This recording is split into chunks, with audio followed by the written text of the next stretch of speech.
to the Seek, Go, Create podcast. This is Tim Winders, your host. I'm a coach for business owners, executives, and leaders. My wife and I consider ourselves nomads. We currently travel, live, and work in our 39-foot RV. I'm in the passenger seat of it right now. And I just want to warn y'all, there is an electrical storm going on here where I'm at. So you might hear some lightning and thunder in the background. That is how real we are. So anyway, make sure you listen to the end of the podcast. We'll include ways that you can continue the conversation we start today by connecting with us directly. Today we have Rashawn Copeland as our guest. Rashawn is the founder of I'm So Blessed Daily and Without Walls Ministry. He's a writer for church leaders, Inspire More, and the God's Not Dead blog.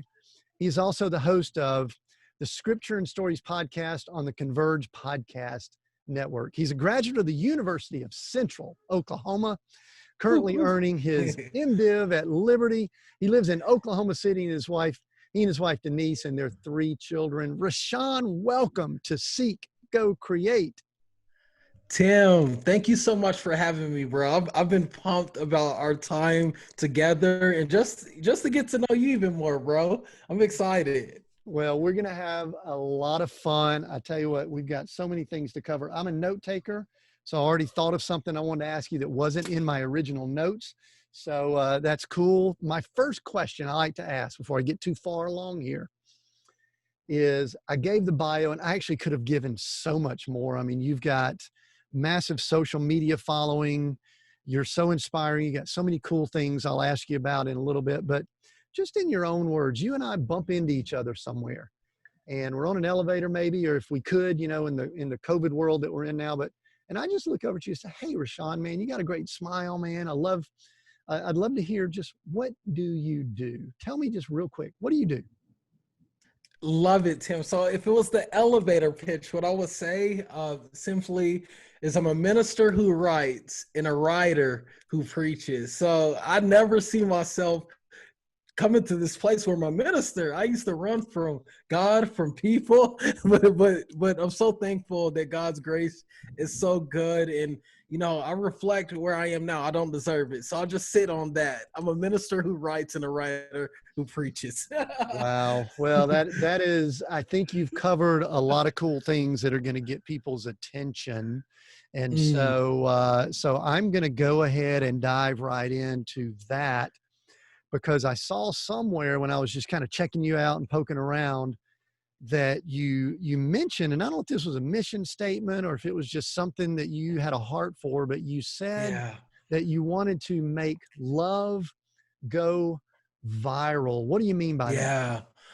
Well, it's just something that's needed most. Like, unless we walk with Jesus, we can never share his love with the world. And I wanted to sort of be, that person who is helping, not hurting the mission of God, which is to make love go viral, and also truth and love, but to make love go viral. Everyone's longing for love. We're looking for our affections and everything but love himself, which is Jesus. And I just want that to be like the sort of the anthem of my life, Yeah, I like that. And you've built a lot of your stuff online. A lot of your story is online, isn't it?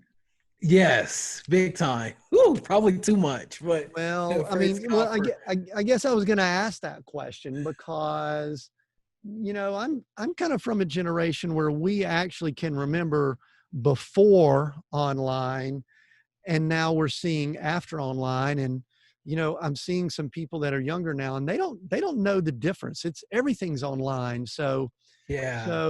So talk to me about that. I mean, because you use the term online pastor and things like that. And I'm going to ask you, I've got some of your numbers here in a little while with your followers and all that. I'm going to get some people's attention and tell you to maybe share with us how you've developed that influence. But talk to me about online pastoring, online just world.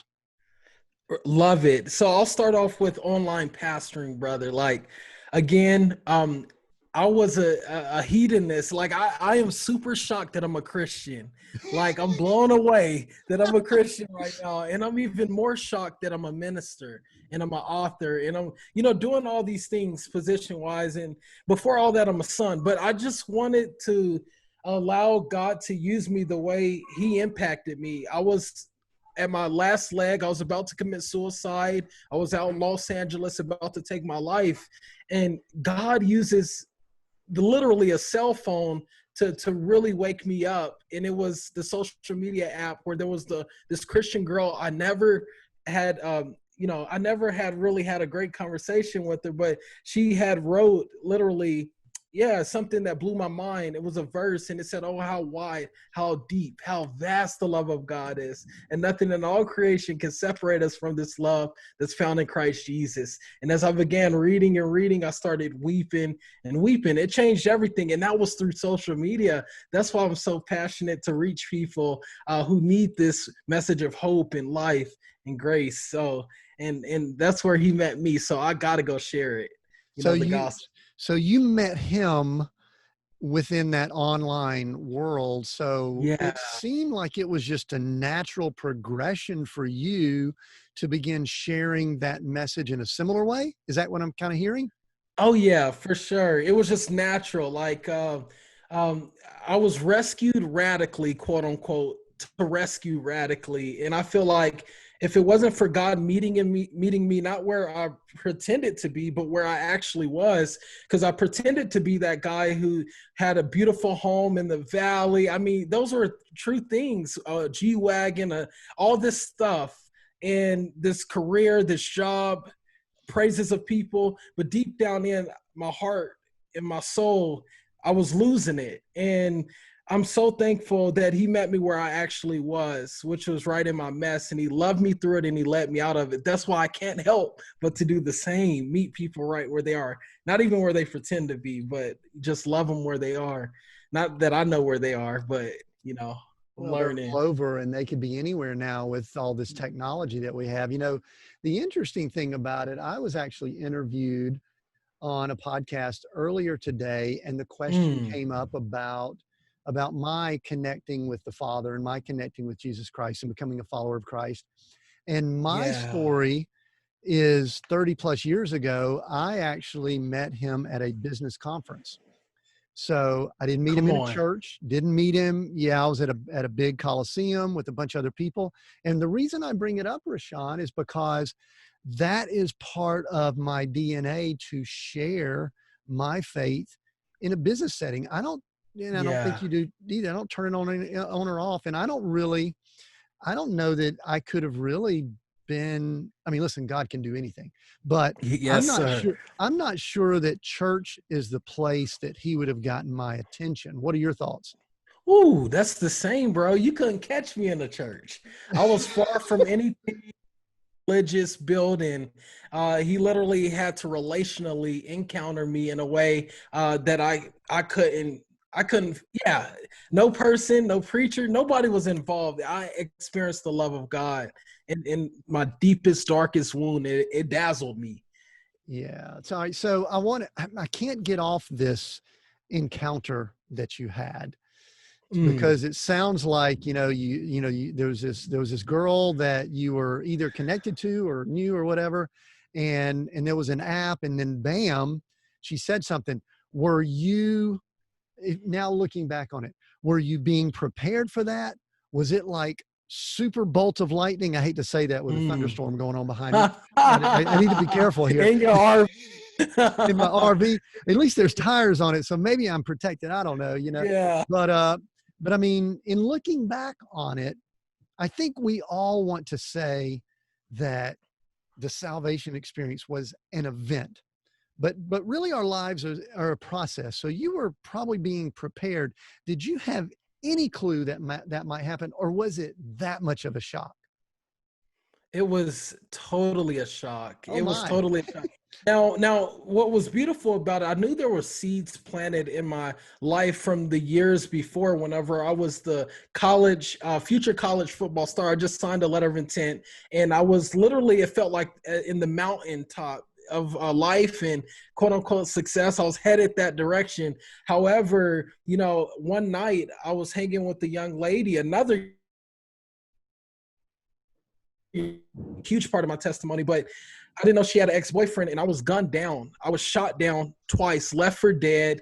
And this was the first time God sort of like, oh, whoa, there's an eternity. Like there's something on the other side of this life. Cause I almost lost my life that night. And I took life with great seriousness. You know, I took it very serious, and I understood the brevity of life. And at that point, I understood that I'm not going to live forever. It humbled me. Now, fast forward, you know, I sort of drifted to the Lord. I started seeking the Lord. I understood the grace of God better, but I drifted off because I wasn't being discipled. People weren't pouring into me and things like that. But it always had this little knock on the door of my heart, like Jesus is trying to enter, but I'm not letting him in, all the way up into that moment. So he was working on me for years, but I was that prodigal son who had that great famine in the land. And I finally came to my senses that night, though.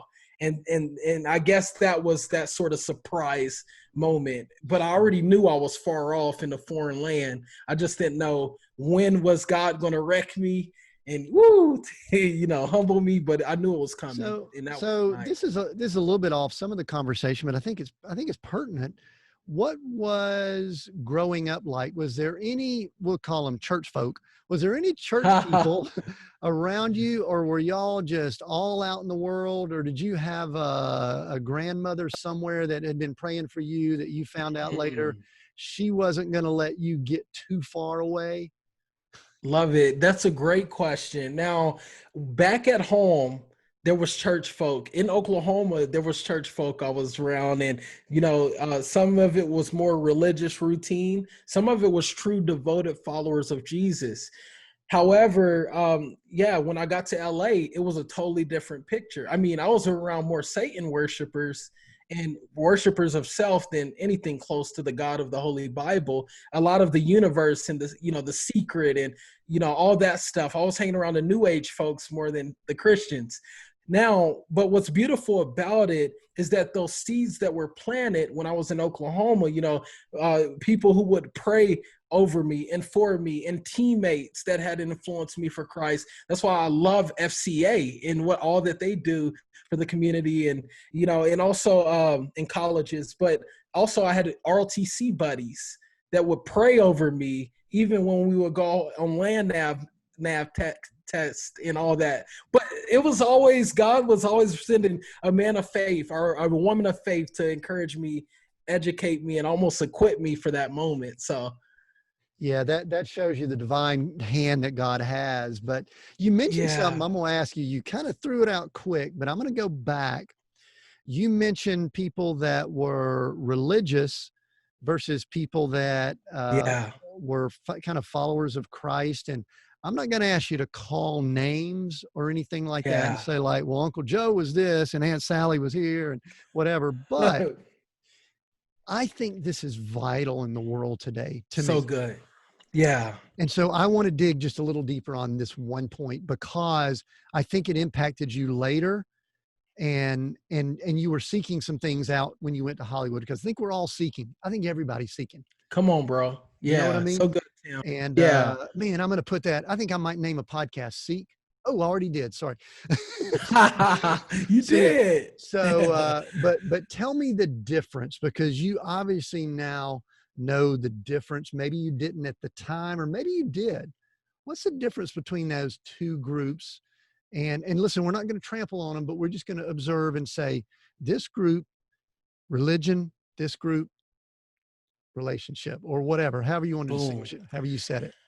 I love it, man. And I talk in my book a little bit into this a little bit because, you know, this aspect of starting where you are. And there's many people on different paths, and I see it almost in four groups, bro. Number one is the hedonist, which is me. If the church can benefit me, I'll jump in it. I'll be a part of it. If it satisfies my passions or my emotions to a certain degree, I'm all for it. It's like, you know, the fun lover.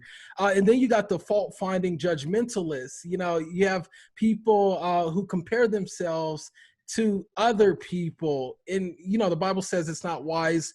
Paul talks about it's more of a finger pointer within the church. And we all get distracted in that at some point, I think at some level, and we got to really watch it.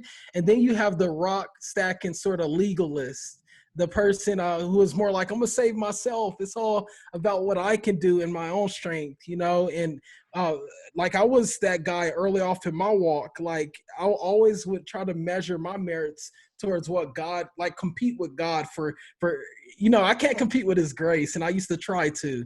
And I would say the last one is the grace-driven Christian, the one who entrusts himself fully to Christ. And out of that, the Holy Spirit sort of empowers them to live out and walk out from a place of, grace and humility versus trying to do it all on your own. So, yeah, the difference is the last one seeks God and doesn't trust in themselves or in, in their own passions and desires and things like that. So Yeah, that's what I would say. That's really good. All right. So then the question I have is thinking back to growing up or your early years, whatever. Yeah. Did you run across many of those grace-driven, fully committed to Christ people? And I know I want to be careful with this because, we got family and all that may listen in, and I don't want us to slip back up into that, the judgmentalist. That's not what we're trying to do here. We're trying to, but my point is, which one is the most attractive? Oh, come on, brother. You already know the grace-driven Christian. There's something about when you understand that everything has been done for you and you're operating out of a place of sonship rather than being a legalist, like knowing that you're a beloved child of God should out of love get you to act upon what Jesus has already done for you rather than you trying to win something or do something in your own merit, your own strength, because it becomes exhausting and it becomes tiring to try to walk out all by yourself. And I just know it won't ever work. The law crushes, and trying to live that way is like terrible. I've been there, especially at the beginning of my walk, because I always was a competitor. I was the military guy. I was a high school athlete. I was, driven by comparison my whole life until the Holy Spirit came in and convicted me and convinced me that Jesus is the only way. He's the truth. He's the life, and no one, get to the Father but through him. So we need to go his way. Yeah, that's cool. And I think what we're finding is that number 4 there, that grace-driven, fully committed to Christ, that actually is what will make love go viral. Am I reading that right? Oh, you better preach it, Brother Tim. That's exactly right. Cool. Well, listen, I've got a lot of things that I want to cover here. I've got a awesome storm going on behind me. So our listeners may or may not be able to listen in on that, but I will get to this in a little. I want to read some stats for the listener. And personally, these might even be a little bit dated now. I saw that you have over 85,000 followers on Facebook.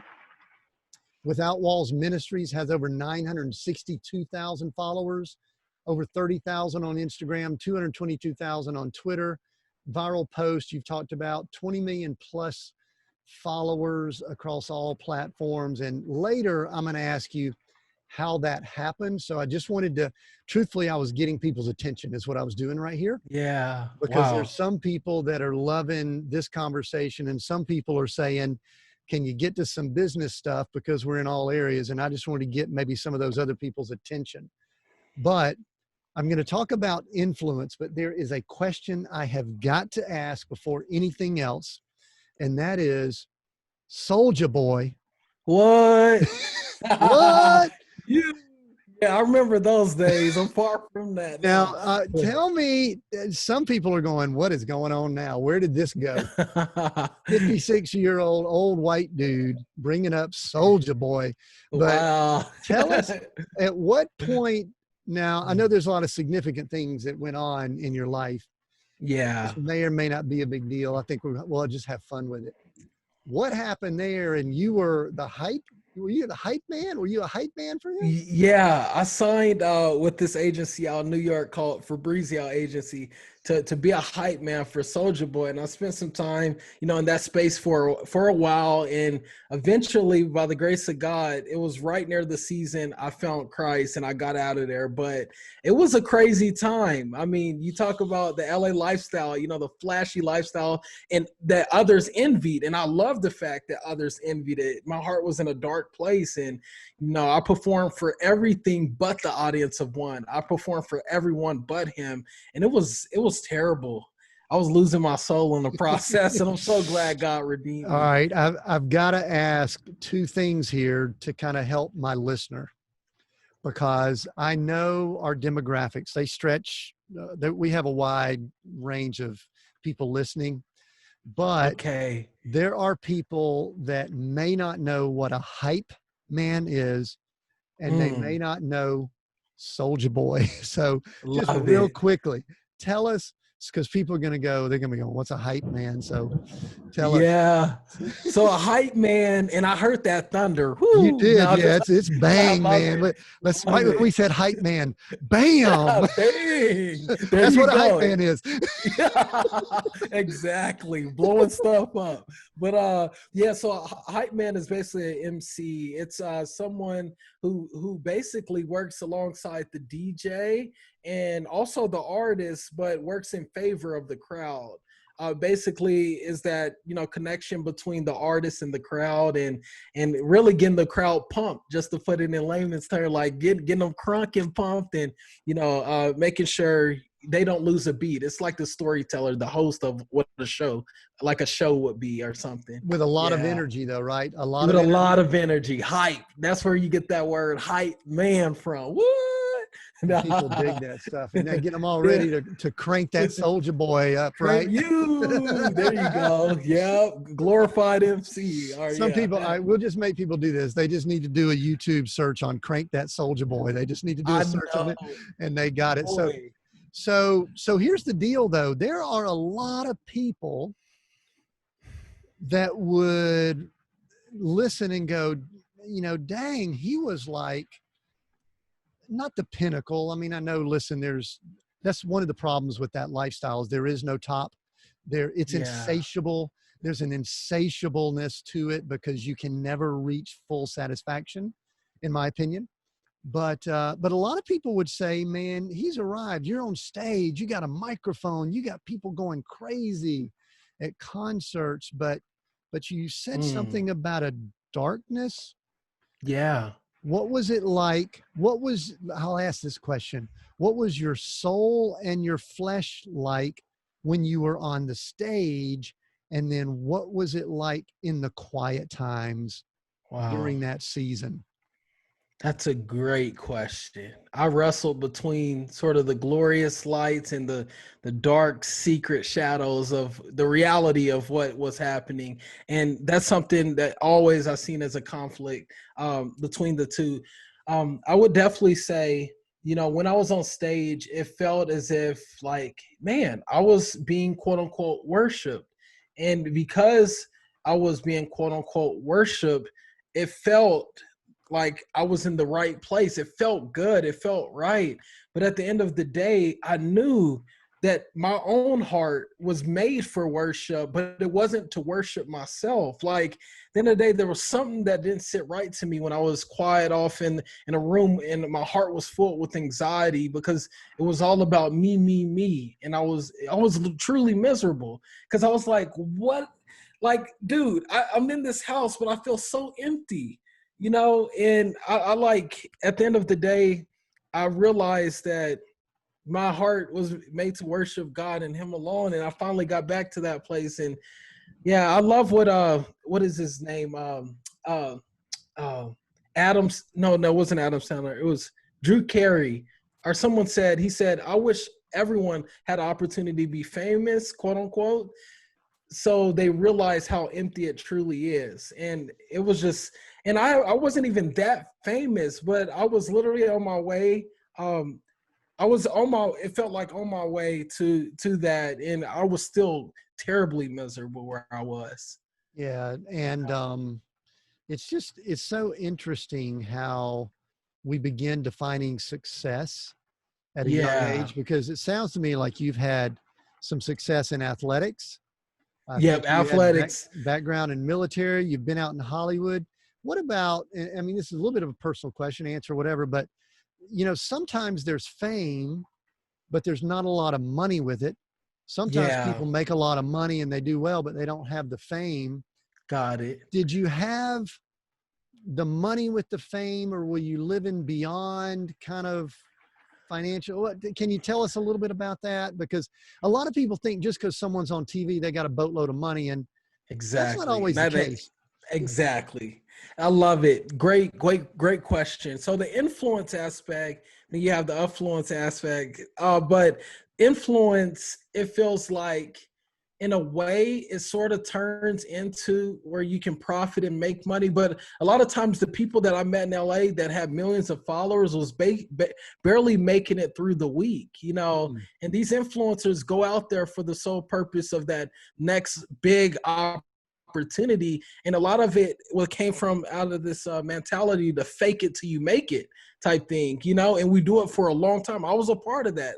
Like, I wasn't making the type of money that anyone around me in Hollywood in these parties that was, I was just like a very low like guy coming up style thing, and at the end of the day, my affluence didn't match up to my influence. And one thing I did know though is that you try to get around circles with people who had affluence, and you become one of their sort of mouthpieces on social media. So I always went into meetings in clubs and bars and parties looking for that one guy who had the money but didn't have so it gave me agenda towards people immediately when I walk into places, because I knew that dude had the money. So I'm going after that guy. It was sort of like I was some type of dude looking for, a girl looking for some guy or something. But that's true. That's how it happens. So you were picking up, like you were going in like a honey up mommy.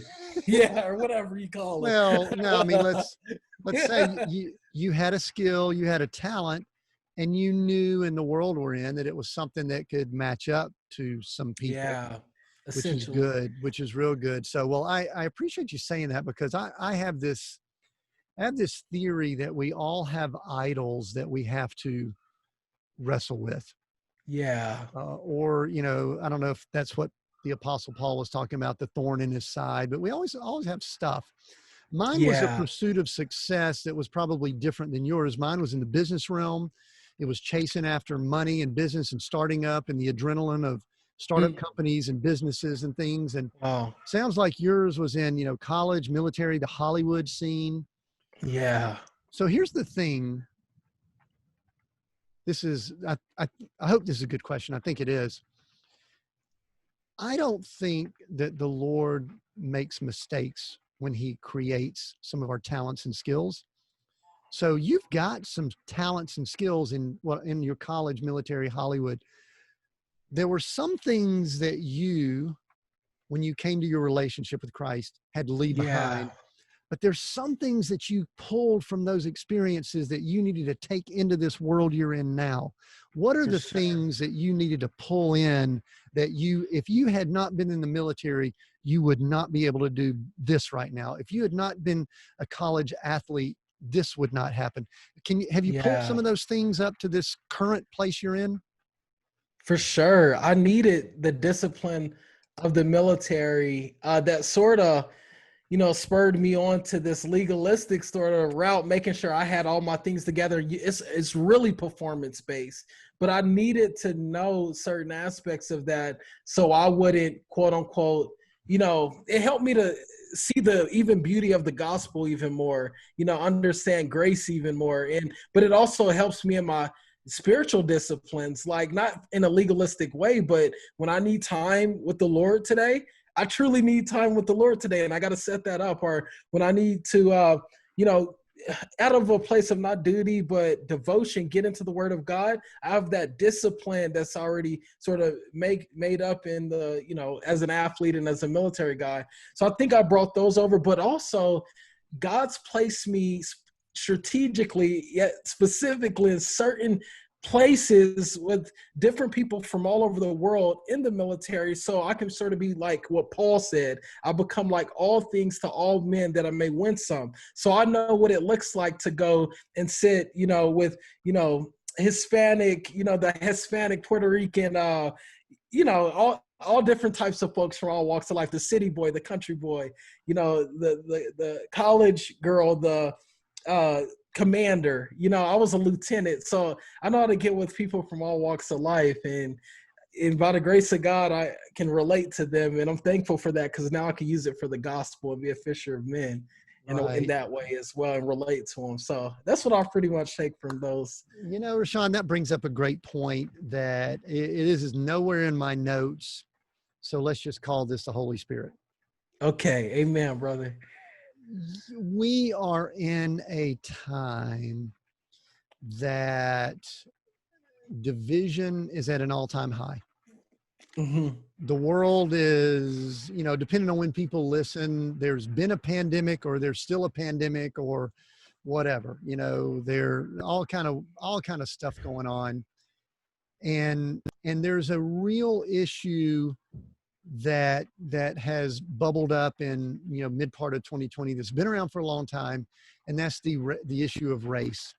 And there's been a lot of discussion about that. I believe that I would be remiss if I just didn't ask you to say, hey, what are your thoughts? What can you say about it? And I would hope that anyone sitting here looking at this would go, oh, look, there's not as much division out there. I would hope that. It could be a little naive on my part. Yeah. You could go as deep or whatever as you want, but what can we do? What can we do to help those situations? Love that. Great question. And I've been wanting to speak into this a little bit more and be more verbal. It's very messy. We live in a time where it's extremely messy. It goes back to the human heart. So I think it goes back to, hey, it's not a skin problem, it's a sin problem for sure. But I do want to have ears to hear those who are affected on any side.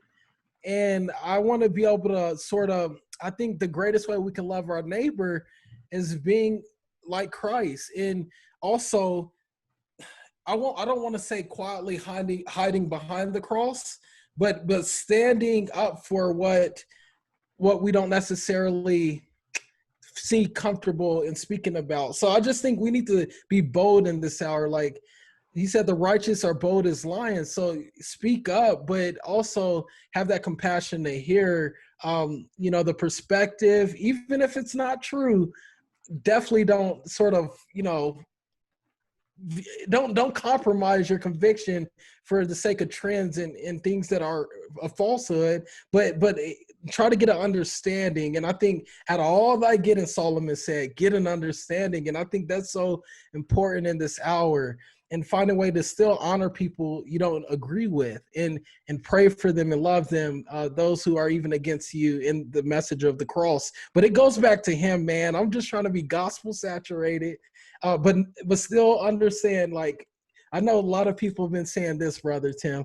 A lot of people have been saying, like, I don't see skin color and things like that. I don't see white or black, but I think it's so important that we see the skin color, because everyone's unique for a purpose. There's a reason. But remember, at the end of the day, we should see everything is good that God made, and everything's beautiful. We're made in the image of God. See deeper than that, but see it, but acknowledge it, but see deeper than that. I think it goes so much deeper than what it goes back to the sin, the heart, the human heart. Yeah. I've heard people, and I think what's happening, Rashawn, is I think this is such a complex issue. I think people are trying to explain it off easily, like, whatever. I don't see skin color. I do. Yeah. It's beautiful. I've traveled all over the world, and let me just tell you, I'm just a white guy, and there's some beautiful skin colors out there. So true. Me too. Hey, you go to, you got the brown going. I got the little bit of the red something happening here. I don't know.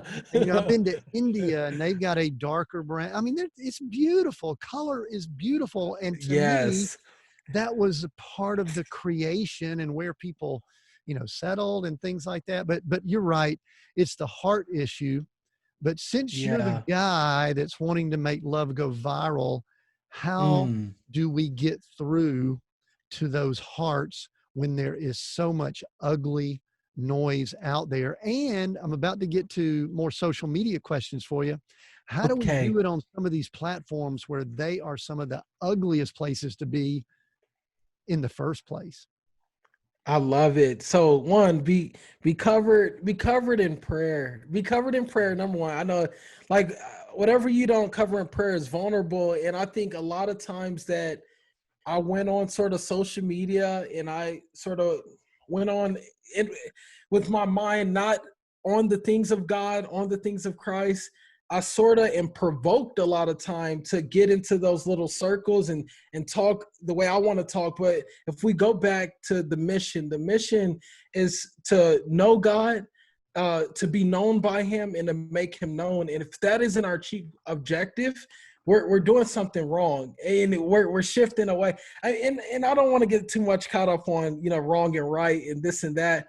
But to be real, if we're going to truly be followers of Christ, we need to allow the Lord to use us and be led by the Spirit and not by our own selves. Yeah. So in our own feelings and our emotions, I mean, truth over. I'll ask Yeah, myself this question at times. I mean, listen, I grew up in the deep South. I grew up, yeah, in places that there is a lot of, I call them bigots, but race. There's a lot of issues there, and I'll ask myself these questions all the time, and I'll do it in my quiet time. Say, Lord, mm, is there something that I have that I need to get rid of?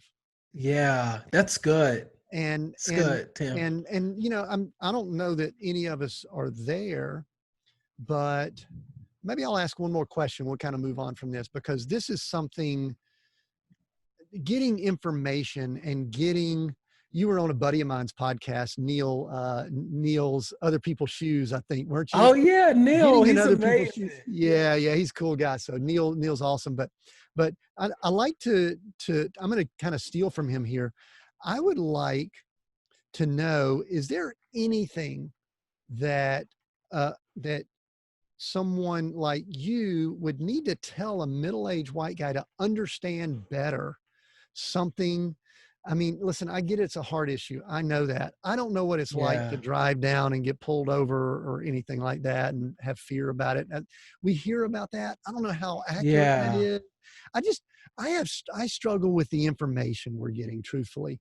And yeah, it just seems like a lot of weird stuff. So one more comment on that, and then we'll jump off to some other things. yeah. So I love that question, and okay. I would tell him or her or whoever the same thing I would tell myself. I need to be, again, we talked about this, heightened. I need to have a heightened awareness of my own frailty first. Mm, But I do want to say this. From my experiences, I was gunned down, shot down by a black man in my community. mm. Now, I've been literally, me and my brother and several of us had guns pointed on us my graduation night by 4 police officers. But I was gunned down by a black man. So I don't necessarily think there's a problem. And it was just the reason they put their guns out that night. But yeah, it was just crazy, bro. Between the two of those, I've experienced both. But thankfully I wasn't shot and killed that night. But I was in a car. I'll just share the story real quick. Okay. But we're finishing out our graduation party at this young lady's house. She was a cheerleader, very popular, sort of spot. Everyone in the school, it felt, was there that night. Really fun night. But we were literally leaving there and we're driving off, and we had our tail light out or something. And we finally get about 3 blocks away. This light turns on, and we had alcohol in the back seat. We had a guy who was drunk in the front seat that was actually driving. And literally, it was just wow, because we had like 3 girls in the back seat, 4 guys. It was just a lot of us in the car. But needless to say, the cop comes up and he just tells us, just to stay put on the little mic, and 2 other cops show up maybe 2 minutes later, and then they jump out. They're walking up towards us. You got 2 on this side, 2 on the right side, 2 left, 2 right. And then as they get close to the car, they got their flashlights beaming in, and they see there's so many people in the car. But here's what it was so foolish. They looked down, and in that back pouch behind the seat, there was a pistol, but it was a BB gun that we were all playing around with initially, sometime around 4th of July. I remember buying it. It was around 4th of July, but they put out all their pistols. They drew guns. It was the scariest thing ever, because I thought it was after I got shot. So I thought I was dead again. I thought I was getting shot again, but needless to say, it was a wake-up call. They had every right to do that. We were drunk. And, a lot of us were drunk that night, and we had a little BB gun pistol. But that was the circumstance. But now the other one, I was shot down, basically almost killed by a black man. So it's crazy little experiences that I've seen throughout my life that, that I wrestle with personally. But, I can't necessarily see it how everyone else sees it. I was actually on the sheriff's office as well. I worked as a sheriff. Deputy, not a deputy, but a detention officer. I was going the route of a deputy, but so that's where I was, bro. So you got some skills in that area too. Well, it's a big issue. And listen, I want to circle back because what you actually said was that heart piece is probably that secret there. And listen, there's a lot of stuff going on in the world. And I think if you were to encourage anybody, and I would just pile on here, is that heart is what we all have to look at. Because, and you correct me if I'm wrong here, because I don't want to oversimplify this. This is something where people say you don't understand. But to me, if you start getting that heart right and you start connecting with the Father, that's what a term I use a lot. It's hard to be a victim-minded person when that is happening. Yes or no? Oh yeah, for sure. Because if you're truly connected with Christ, you quit living from the standpoint, that position of being a victim, and now you're a victor. You're more than a conqueror through Him who loved you. And in Romans 8:31, it's true. It's true what He says about you. He who the Son sets free is free indeed. You don't have to live how you always lived, out of a place of victimization. So yeah, that's good, man. I love Romans. Romans 8:28 is one I dig, man. Nice. All things for good. Come on, brother. All right, now we're starting to preach here. Let's talk a little business, and then we're going to talk about your book as we wrap up here, because I want to hear more about this book. I want you to tell the listener, and me, by the way, how someone goes from, and maybe it was a transition. I don't know if it was all overnight or whatever, but how they go from hype man to some of the things you did to having over 20 million followers on the social media platforms.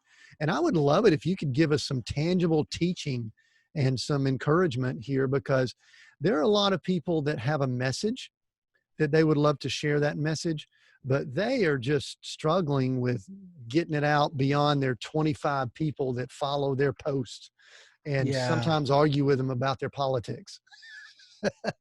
Love you. Well, I love it, bro. I'll tell you my true deep, I believe none of it hit me to almost do that. But the way I got started, for you getting started, maybe you have 2,000-3,000 followers and you're only seeing 25 likes, 3 in. Show up every day, be available, and serve. Come in to serve people and meet them where they are. And also take this, if you don't take anything from this segment or this part of the conversation, content is king, but consistency is key. Content is king, but consistency is key. So important to show up with something that will add value to the people, but do it on a consistent basis. I thought you had to have it sort of all together and worked out at first. But then I just started posting my faith. I started sharing the true story, like who is Rashawn and, why, giving some application and things like that. And it literally just helped so many people. And there's some strategy behind it. Like there's groups and different platforms you can sort of go in and share your content to. And there's also partnerships. You need to network. That's the most important thing. It's a people business. It's not about, just your own little, your own little kingdom you're building yourself, but go along somebody and feed into their castle, see how that you can serve them and then build a network. And that's what, like, I get no credit for any of the platforms I've built. It's always been someone come alongside me and someone else come alongside me and someone else come alongside me. And even me outsourcing to the Philippines, getting 10 to 17 people on my team and then allowing them to use their giftings, their talents to share, encouragement with the world and their perspective. And it will never fail at that point. Once you got to be kingdom minded. Jesus was the greatest at that. Like, So it's a new twist on sending them out 2 by 2 or sending out the disciples into the town, huh? Exactly, bro. And I think that's important. Of course, there's systems though that you can have in place. Like for Facebook, if you're looking to grow, there's a thing called Inviter. If you have a Facebook public figure page, you can allow this Google Chrome to be attached to your Facebook page and turn on this thing called Inviter, and it will invite everyone who's ever liked your post, comment on your post, shared your post, all this, and it just slowly grows your page. But, outside the numbers and everything, I'm just so grateful that, it reaches people. And the shareability factor, if you touch them, it's going to touch their cousin. They're going to tag their cousin or their friend. And it just goes from there. But I think it's so important to be real over right on social as well. Sure. Just make sure you're being real too. I like that. Because if people can see through the fluff, So one thing that's interesting, there are a lot of people that their followers or their social media presence defines them. Yeah. Kind of how they measure success. But yeah. I'm picking up from you that it's kind of like, it's cool, it's good, but it doesn't necessarily define you. Now, I know you use it to do the things you do. Yeah, for sure. So talk a little bit about that, because social media is like a drug for many people, and it can become that idol that we talked about earlier. So just talk a little bit about that as we transition to, we're about to talk about this book of yours before we finish up here. Love it. Awesome, bro. So I was actually just talking to author. His name's John Mark Comer. He wrote this book called The Ruthless Elimination of Hurry. And I was talking to him yesterday, and I began to share with him, dude, an idol, a god, one of the gods of my hearts right now is potentially my cell phone, because literally it is that resource that I'm beginning to think is my source every single day. And I'm getting to the point where I'm wanting to wake up and pick it up.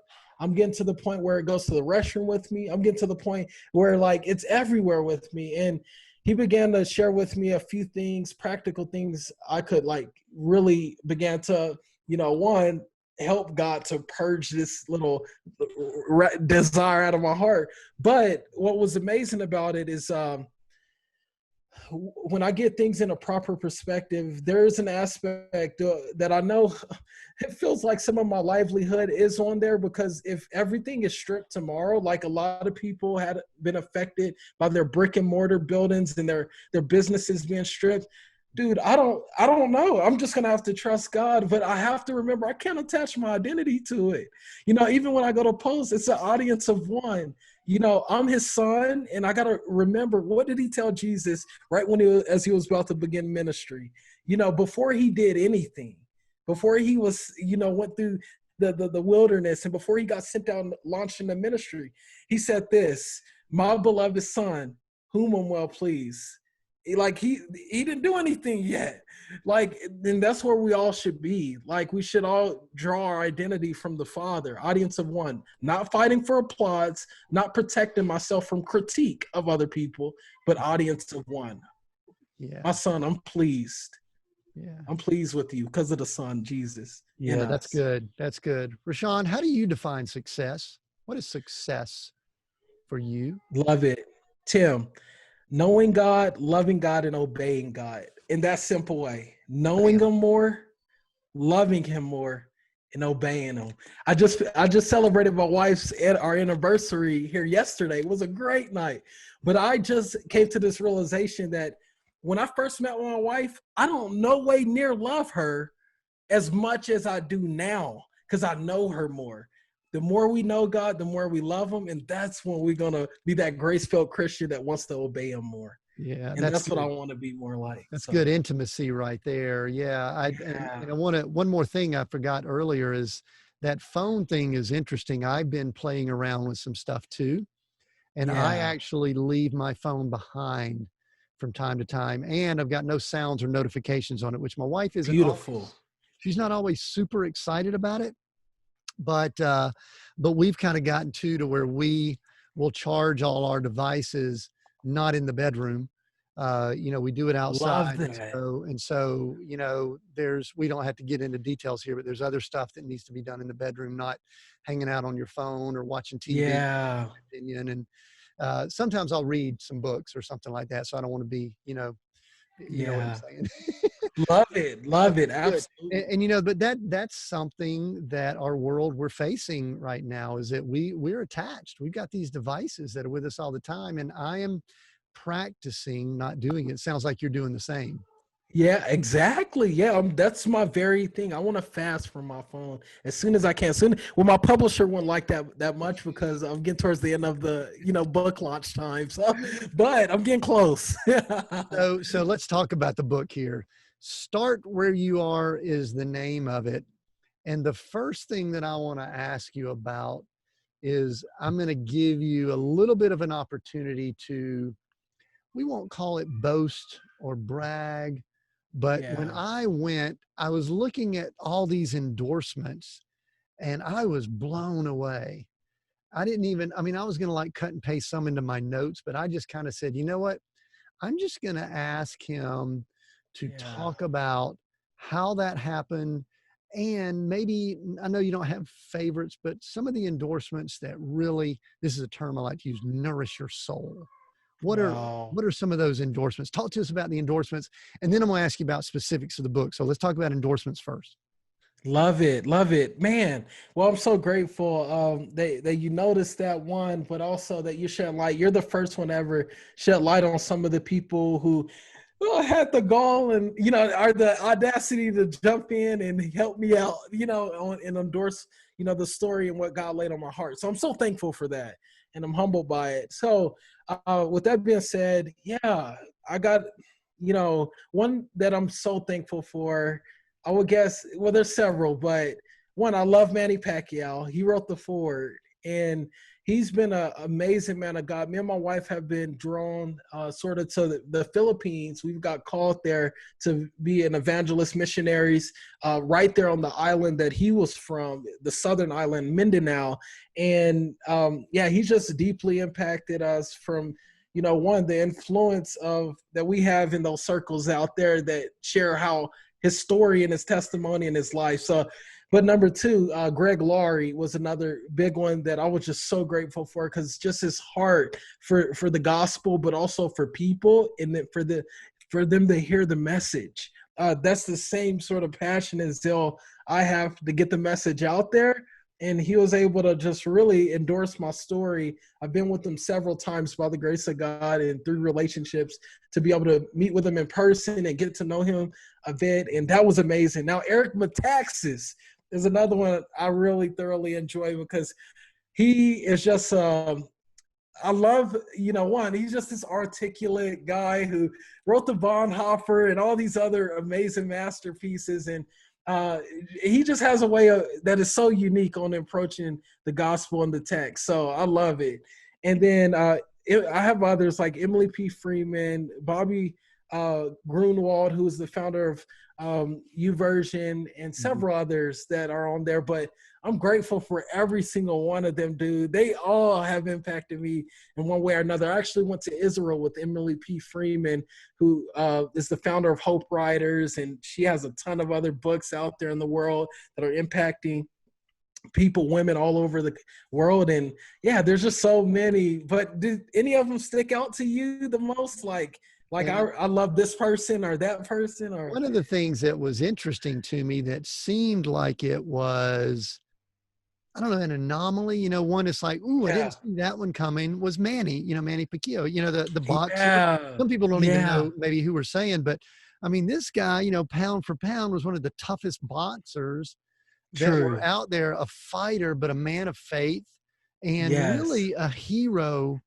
in his country. Now he was sometimes, stateside kind of presented as the other guy, because he fought, who did he go against? Was it he's been against a lot, like Oscar De La Hoya. He's also fought against what's his name, Floyd Money Mayweather. Mayweather's the one. They kind of went at it, and they had some high dollar fights, and Floyd, he has the ability to bring all the air out of the room, and so Manny was like this quiet fighter outside. So that one was really cool. I thought all of them were awesome, and also, so thanks for sharing that. I appreciate Definitely, brother. People.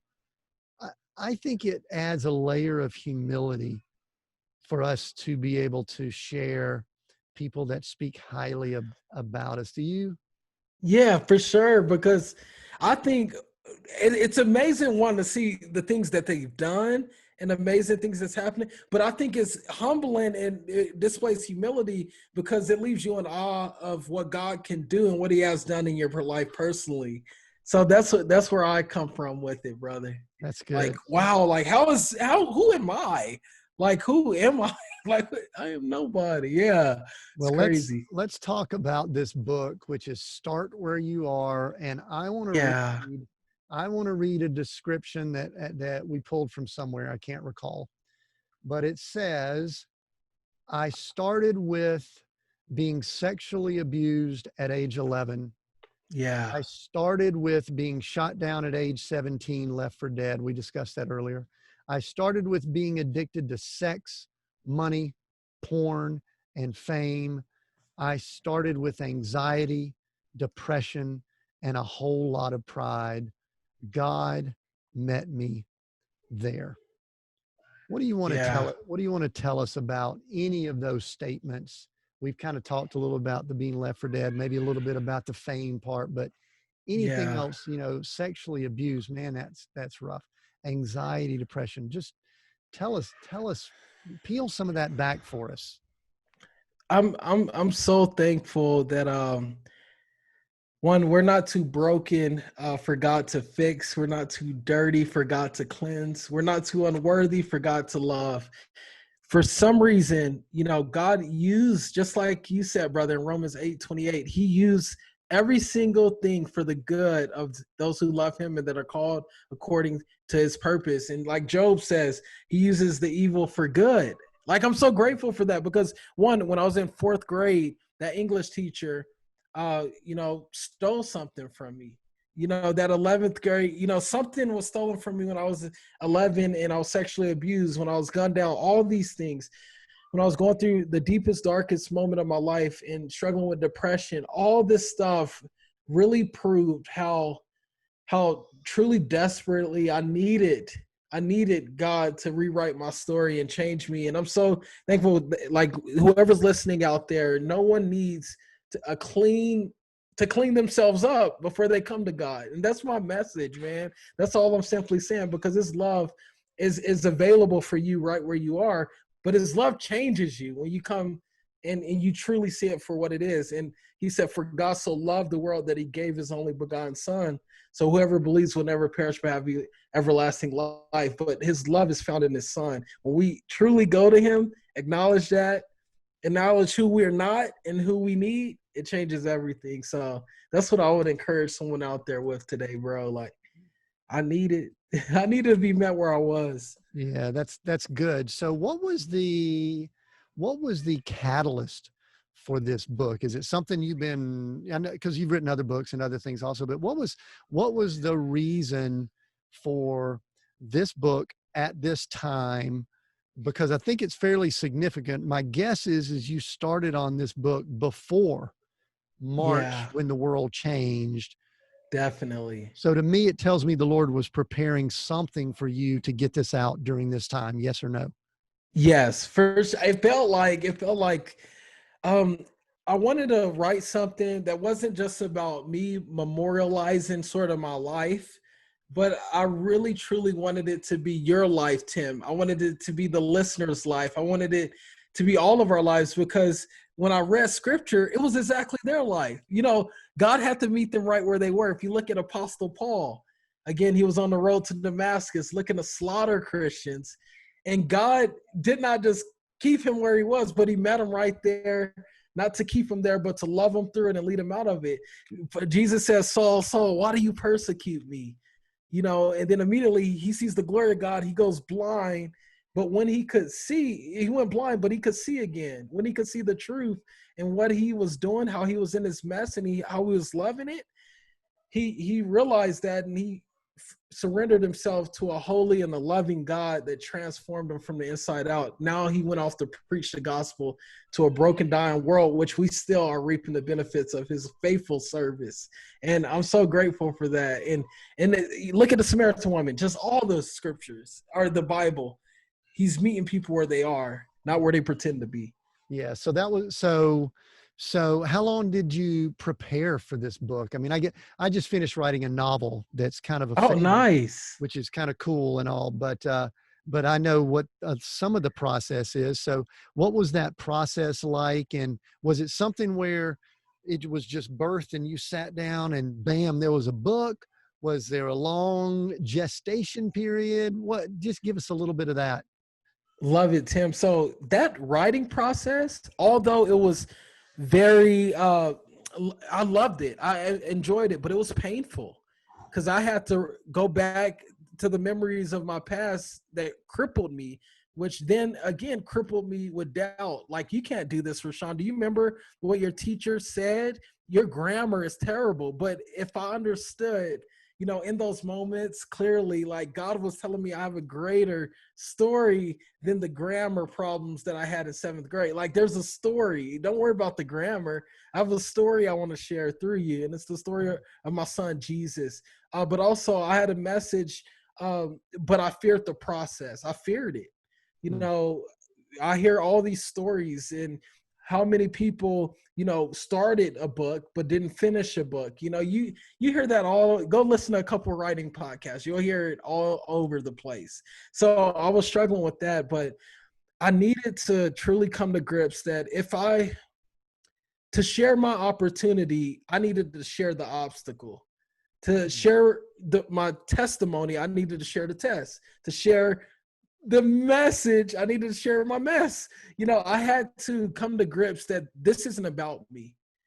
Get over yourself, die, Rashawn, so that you can live, so Christ can live through you, man. And it came back down to that. But the process was amazing, though, because now I can give it to my children's children.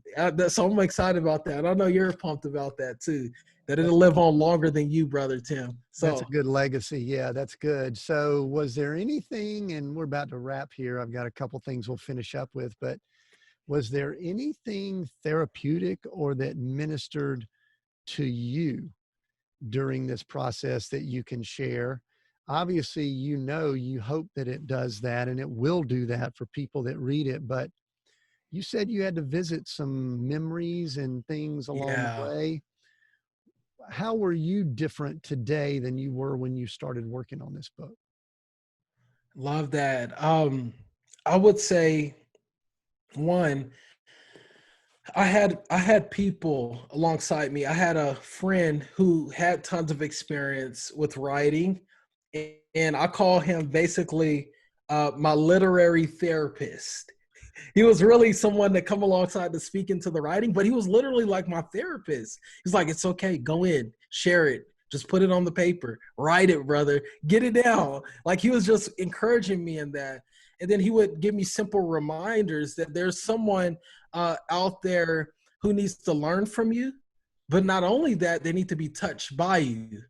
And giving me these simple reminders. And I'm like, okay, let me do this. And that's what took basically the item, or the idea that I had about the Start Where You Are book and turn it to an item.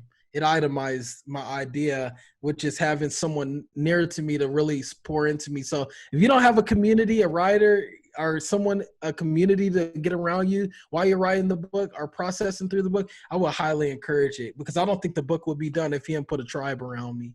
Yeah, that's very good. Well, I encourage people to start where you are. And why don't you go ahead? There you go, right there. For those people watching, a little bit.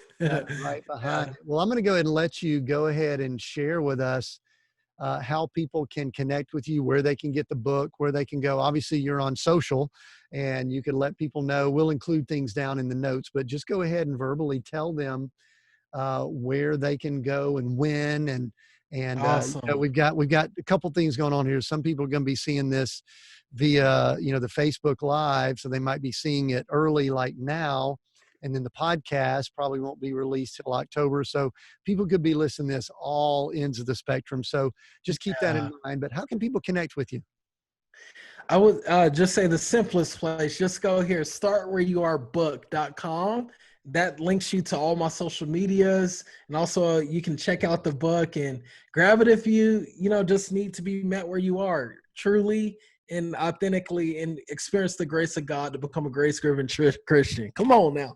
Yeah, there you go. And it's okay to say, get about 25 copies and give it to all your friends. Can people do that? Go. Yes, please. That would be amazing. Go grab you a few. I think you can join the lunch. I think books as gifts are some of the best thing there. So go ahead and just get a boatload of them and just gift them to people, because that's what people really need to do. So Rashawn, you and I know this, we could get together and we could talk for hours and enjoy it. However, we need to stop here shortly. So what I would love for you to tell us here is just what's next for you. What are you excited about? What's coming up? You got the book, but anything else that you want to share with the audience before we finish up with one last question? Love it. Absolutely, bro. Tim, I want to get you on my show too when your book comes out. So make sure let's set that up. I can't wait for that. So what I truly want to do from here, I want to become the best dad in the world. I want to become the best husband in the world. I just want to be, from the standpoint of all God's grace, working itself out through me, but I just want to grow from the inside and then move it outside even more. And that's my heart and hope, is that I will literally stay at the feet of Jesus. Don't try to work for acceptance, but from it, and just be that son. That's what I truly want to do and be. But from here, I guess, I just want, the grace of God to spill out into the world. So that's where I'm at, bro. It's really simple. Yeah. It's good. I love that, being the best dad, because truthfully, being the best dad means that we point them to the Christ, ultimate best dad. Wow. Right? That will preach. That was so nice. You could say that twice. Okay. We will point them to the ultimate dad. So anyway, hey, Rashawn, we are seek, go, create, those three words. Which one of those words jumps out at you, and why? Oh, out of those words? 3 words. Yeah. Give me one word and tell me why. Seek, go, and create. Which one do you really dig? Which one you go, ooh, I like that one word above the other 2 right now as he's asking? I would say, man, there's a part of me saying go, which I shouldn't be there. I need to slow down, but go is the season that I'm in right now. And it's probably not that good, but go. I love that. I love that. Initiate. Don't wait. That's good. That's good. They're all good. So anyway, Rashawn, thank you so much for joining us on the Seek, Go, Create podcast. I really appreciate you taking the time to share with us. If you are listening in and you'd like to continue the conversation, we encourage and welcome you to do that. Go to seekgocreate.com to comment on this specific episode post, or you can contact us there. In fact, there's a place there. You give us your best email address, and we actually will keep you up to date on all episodes. You won't miss anything, and we've got some cool bonuses that we're going to be getting out to you also. Visit the site, go to seekgocreate.com, give us that email there, and we'll get that to you. Also, we're on Facebook, LinkedIn, Twitter, and Instagram. All we are Seek, Go, Create. Thank you again for joining us. We look forward to connecting on the Seek, Go, Create podcast in the near future.